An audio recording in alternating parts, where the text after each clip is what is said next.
નમસ્કાર દર્શક મિત્રો, ધ સિક્રેટમાં આપનું સ્વાગત છે. હું છું શહીદ કુરેશી. બનાસકાંઠા અમીરગઢ ચેકપોસ્ટ સિમેન્ટ બંકરના ટેલરમાં સંતાડી વિદેશી દારૂ ગુજરાતમાં ઘુસાડવાનો ષડયંત્રનો પર્દાફાશ બનાસકાંઠા જિલ્લા એલસીબી પોલીસે કરી દીધું છે. એલસીબી પોલીસની ટીમે અમીરગઢ નજીક નાકાબંધી ગોઠવીને સૌપ્રથમ સિમેન્ટના બંધ બંકરની અંદર 95 લાખ ઉપરાંતની કિંમતનો વિદેશી દારૂ ઝડપી પાડ્યું છે. રાજસ્થાનથી કચ્છના મુન્દ્રા ખાતે લઈ જનાર ટેલર ચાલકની દારૂ તેમજ ટેલર મળી કુલ રૂપિયા 1,15,00,000નો મુદ્દામાલ સાથે અટકાયત કરવામાં આવી છે. તેમજ દારૂ ભરાવનાર અને દારૂ મંગાવનાર તેમજ બંને ઇસમો સામે ગુનો દાખલ કરવામાં આવ્યો છે. બુટલેગરો પોલીસથી પકડથી બચવા માટે વિદેશી દારૂની હેરાફેરી કરવામાં નવા નુસ્ખા અજમાવતા હોય છે, જેમાં પણ પોલીસ અનેકવાર બુટલેગરોના નુકસાનને નિષ્ફળ કરી વિદેશી દારૂની હેરાફેરી ઝડપી પાડતી હોય છે. જેમાં બુટલેગરોના વધુ એક કિમીઓ પાલનપુર એલસીબી પોલીસે પર્દાફાશ કર્યું છે.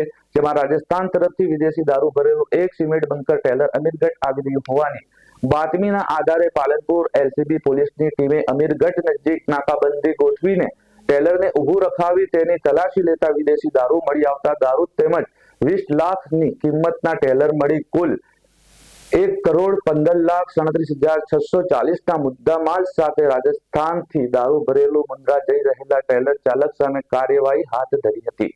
અત્રે ઉલ્લેખનીય છે કે રાજસ્થાનથી ગુજરાતમાં દારૂની ઘૂસપેઠ કરતા હોય છે, પરંતુ દુઃખની વાત એ છે કે ડીસા, પાલનપુર તેમજ ગ્રામ્ય વિસ્તારોમાં ખુલ્લેઆમ દારૂનો વેપલો કરતા સામે કાર્યવાહી કરવા મોનિટરિંગ સેલ રેડ કરશે.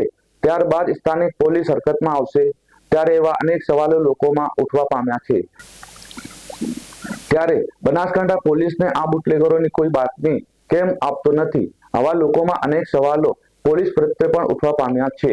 એક તરફ રાજ્યના ગૃહમંત્રી હર્ષ સંઘવી જણાવી રહ્યા છે કે કાયદામાં રહેશો તો ફાયદામાં રહેશો એમ કહેતા આવ્યા છે, તો બીજી તરફ સરકાર કુપોષણ અને સ્વસ્થ ભારત, ફિટ ભારતની જાહેરાતો જોવા મળતી હોય છે. ત્યારે કેટલાક નશાખોરોએ પાલનપુર અને ડીસાને બાનમાં લીધું છે. Bootlegger Palanpur, doctor house, Ahmedabad railway overbridge, Mansarovar road, Delhi gate, Hanuman Tekri, Deesa highway, new bus spot તેમજ એગોલા રોડ, એસબીપુરા, સદરપુર, કાણોદર, છાપી વગેરે સ્થળો પર હોમ ડિલિવરી કરતા હોય છે અને કાયદેસરના સ્ટેન્ડો લગાડીને દારૂનો વેપલો કરતા હોય છે અને રીતસરના એક્ટિવા ઉપર વિદેશી દારૂના કોથળા ભરીને ઉભા રહેતા હોય છે. આવા બુટલેગરોને ખુલ્લા પાડવાની પોલીસને તાતી જરૂર છે. યુવાધન નશાખોરી પર ચડી રહ્યા છે, તે પહેલા બુટલેગરોને અટકાવવા જિલ્લા પોલીસ વડાએ ચિંતા કરવાની જરૂર છે. હાલમાં યુવાધન બરબાદ થઈ રહ્યું છે. નશાખોરીનું ગ્રાફ વધી રહ્યું હોવાનું કહેવાય છે. યુવાધન નશા પર ચડી ગયા છે. પરિવારો બરબાદ થઈ રહ્યા છે.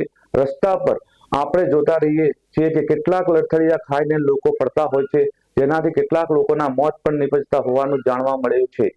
જેથી બનાસકાંઠાના બાહુસ જિલ્લા પોલીસ વડા અક્ષયરાજ મકવાણાએ નશાખોરીનો વેપલો કરતા વેપલાઓ સામે કડક કાર્યવાહી કરવા લોક માંગ ઉઠવા પામી છે.